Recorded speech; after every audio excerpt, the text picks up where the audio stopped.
I'm frustrated with my son's school for teaching my autistic, vulnerable child that gender identity ideology is fact.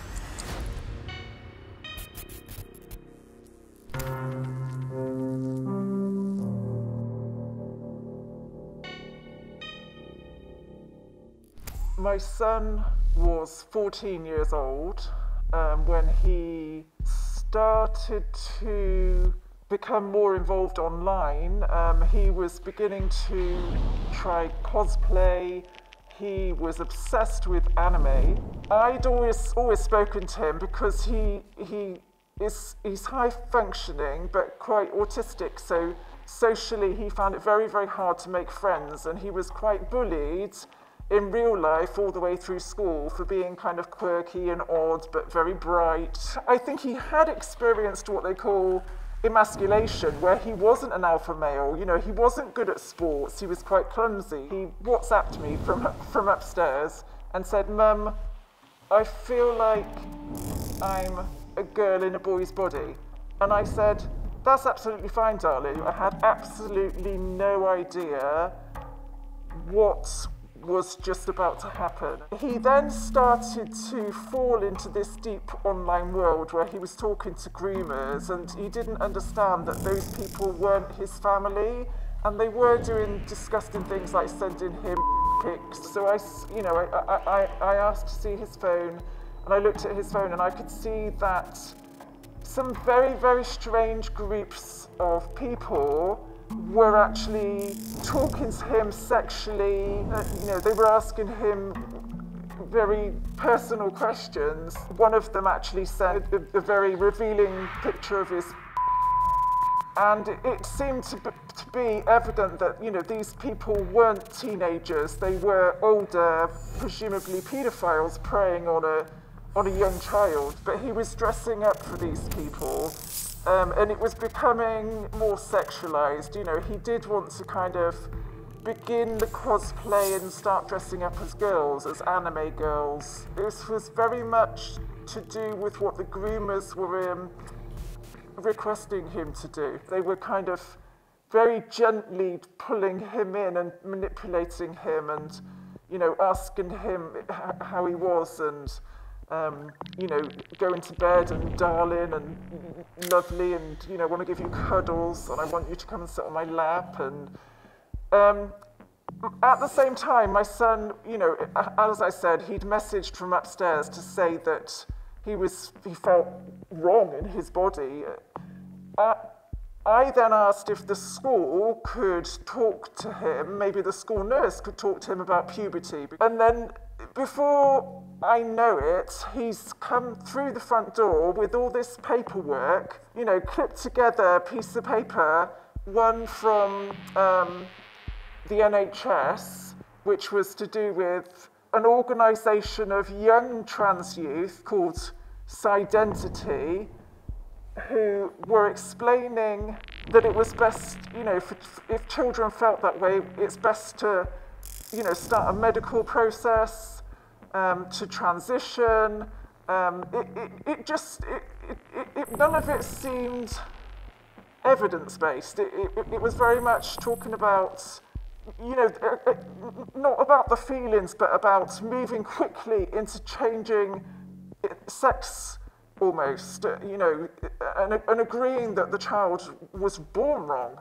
Not only that, on the pieces of paper, the NHS nurse at school had almost handwritten a referral for him to take puberty blockers and hormones. In the information as well, it signposted my son to a trans identifying children's support group, a trans support group, where he was requested to sign up from a different email to his parents so that he could do it in private behind their back.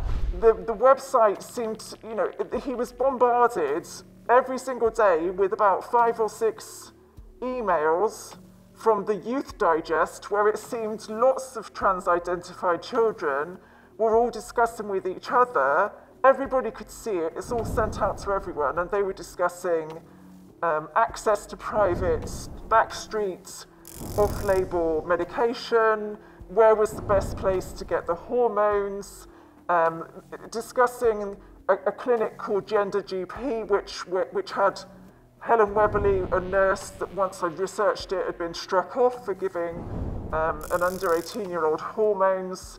They had no endocrinologist support. They were directing people to various surgeries, and the kids were kind of racing to get onto puberty blockers. And are you on estrogen yet? Are you on testosterone yet? And I've been on it 3 months. They're all racing to do this, and it just seemed really odd, really. The trans-identified male moderators were encouraging the children to go off to Discord to talk in groups there as well, which again, that for me, that safeguarding issues there with encouraging them, and my child had already been groomed, encouraging them into groups where they were talking with other people. You had no idea who they were. The alarm bells were ringing at this point. He very much saw things in black and white, and he very much, because he was bullied, he was very much looking for a solution, to making friends with people. One of the slides that the school gave me was actually a story about a girl called Tina May.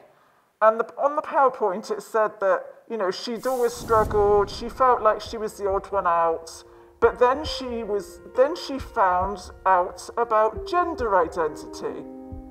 And once she transitioned, the bullying stopped.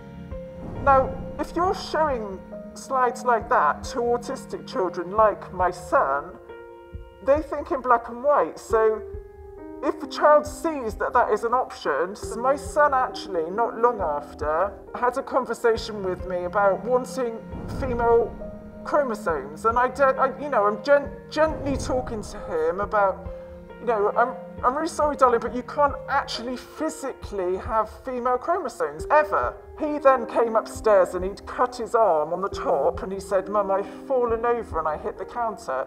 And I said, no, darling, you haven't fallen over. You've clearly cut that, so let's go and patch you up. I don't think it's a very good idea that they push these vulnerable children together in this group where they can all ruminate together and obsess about this information that the NHS and the schools are giving them on this notion of gender identity. I don't think it's very healthy for them to just be getting one side of this story. They're teaching magical rainbow glitter unicorns. They're not actually teaching the facts about what this gender identity is. They're not teaching the facts about what these operations entail and the fact that these are off-label, off-license drugs being given to kids, like Lupron was given to prisoners and now we're giving it to children as puberty blockers.